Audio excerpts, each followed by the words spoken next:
Olá, você está no canal Evangelho da Salvação.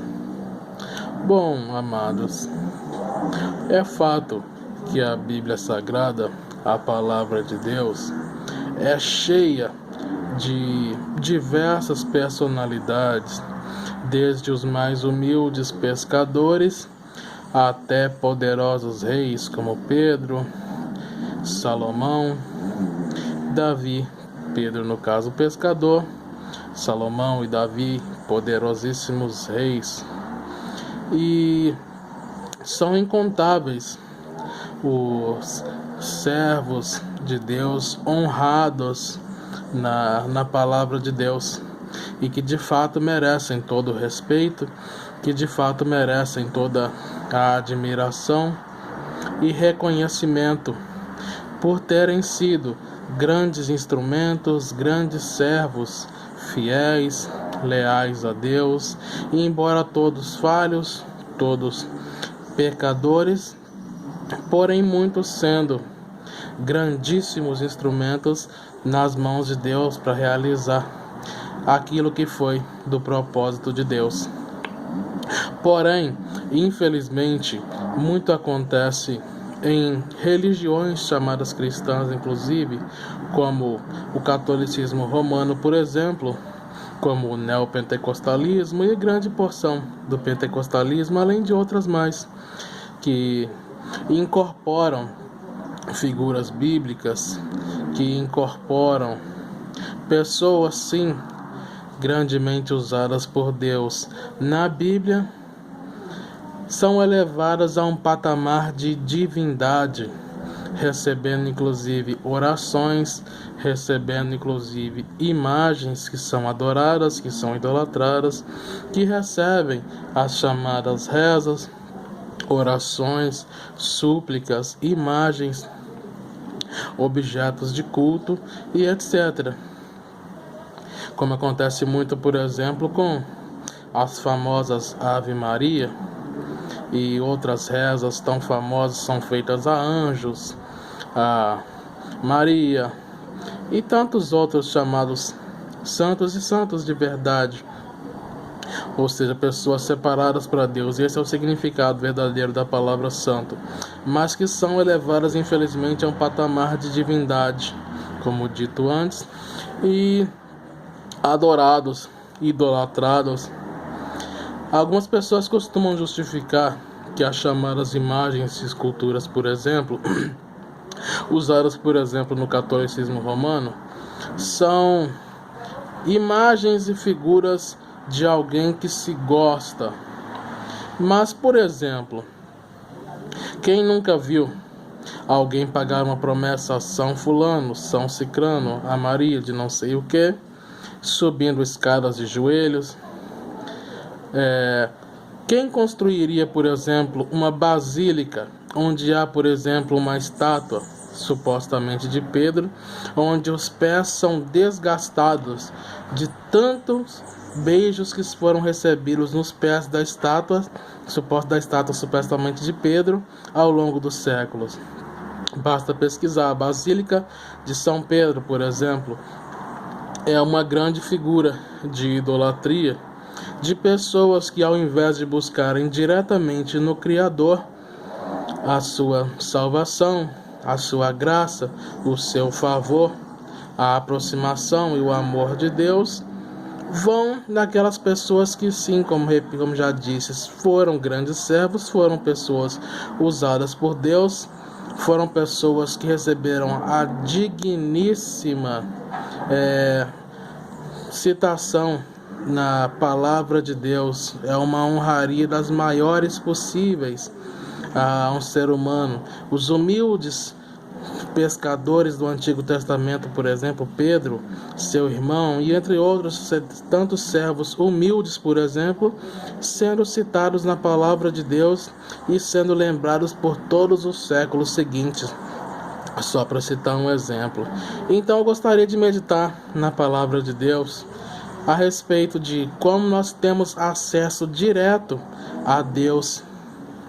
E sim, no Antigo Testamento, por exemplo, existe um símbolo, existe uma figura de um sacerdote alguém encarregado por Deus de fazer as intercessões pelo povo, alguém que era um mediador entre Deus e o homem, porém não passando isso de uma figura do original, do verdadeiro que estaria por vir no nosso Senhor Jesus Cristo, nosso único e suficiente Senhor, Salvador e único mediador entre Deus e o homem. Algumas pessoas costumam dizer: Jesus é o nosso principal mediador.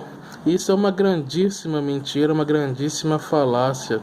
Jesus não é o nosso principal mediador. Jesus é o nosso único mediador. Vamos a Êxodo, no capítulo de número 20 e no versículo de número 3. Não terás outros deuses além de mim. Não farás para ti nenhum ídolo, nenhuma imagem esculpida, nada que se assemelhe lá em cima nos céus, ou embaixo na terra, ou mesmo nas águas que estão debaixo da terra. Não te prostrarás diante desses deuses, e nem os servirás. Porquanto eu, o Senhor teu Deus, sou um Deus ciumento, que puno a iniquidade dos pais sobre os filhos, até a 3ª e 4ª geração dos que me odeiam. Logo nós vemos a condenação de Deus com relação à confecção de imagem daquilo que há nos céus, do que há na terra e até mesmo embaixo das águas, mostrando que há um grande contraste entre o que nós vemos das pessoas buscando o favor, buscando a graça que só Deus pode oferecer em figuras confeccionadas de barro, de ferro, de ouro e de outros materiais. E eu gostaria de meditar em mais algumas passagens a respeito.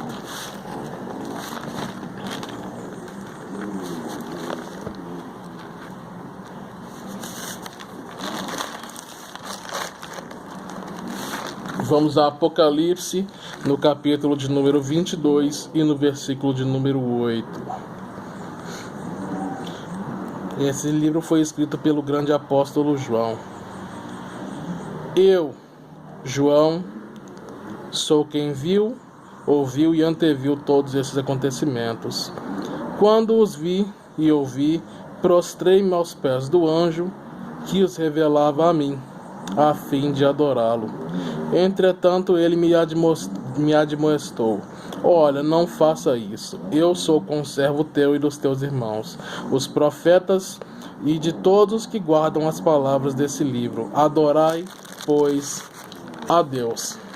Bom, nós vemos um dos grandes servos de Deus que teve a grande honraria de ser citado na palavra de Deus e ter escrito boa parte da palavra de Deus, como o Evangelho, como o livro de Apocalipse, por exemplo, cometendo um erro.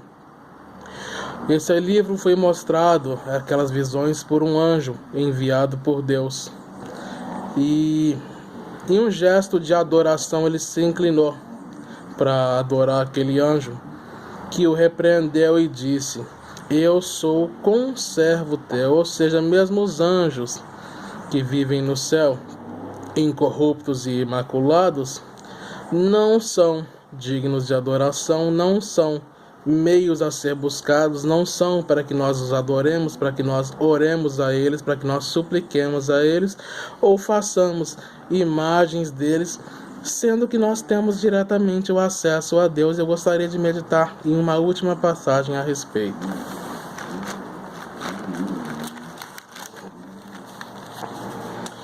Vamos a 1 Timóteo, no capítulo de número 2 e no versículo de número 5.